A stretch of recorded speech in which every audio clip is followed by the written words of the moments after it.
1973 সালে তৎকালীন প্রধানমন্ত্রী মরহুম শেখ মুজিবুর রহমান ওই সংসদের সদস্য মাওলানা আব্দুর রশিদ তর্কবাদীশের নাম প্রস্তাব করেছিলেন।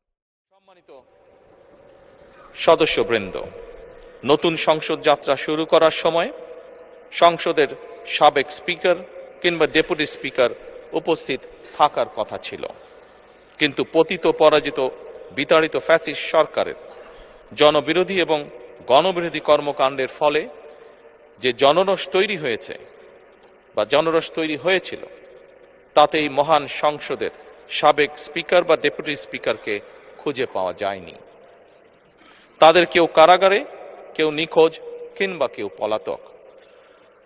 দীর্ঘ 1.5 দশকের ফ্যাসিবাদী এবং তাবেদারি শাসন শোষণের পর জনগণের ভোটে নির্বাচিত প্রতিনিধিদের নিয়ে আজ আমাদের এক বিশেষ পরিস্থিতিতে জাতীয় সংসদের কার্যক্রম শুরু হতে যাচ্ছে। এমন পরিস্থিতিতে আমরা সংবিধান এবং সংসদের কার্যপ্রণালী বিধির বিধান অনুসরণ পূর্বক ত্রয়োদশ জাতীয় সংসদে সভাপতিত্ব করার জন্য আজ আমি প্রবীণ রাজনীতিবিদ এবং 5 বারের মতন নির্বাচিত জাতীয় সংসদ সদস্য জনাব ডক্টর খন্দকার মোশাররফ হোসেনের নাম প্রস্তাব করছি।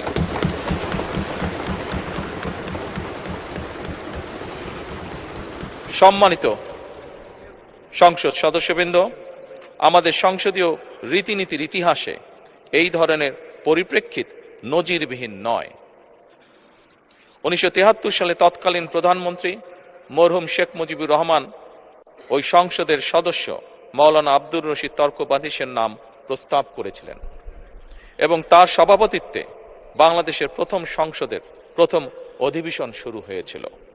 আমি জাতীয় সংসদের সকল সম্মানিত সদস্যকে স্বাগত এবং ধন্যবাদ জানাই। আল্লাহ হাফেজ। বাংলাদেশ জিন্দাবাদ।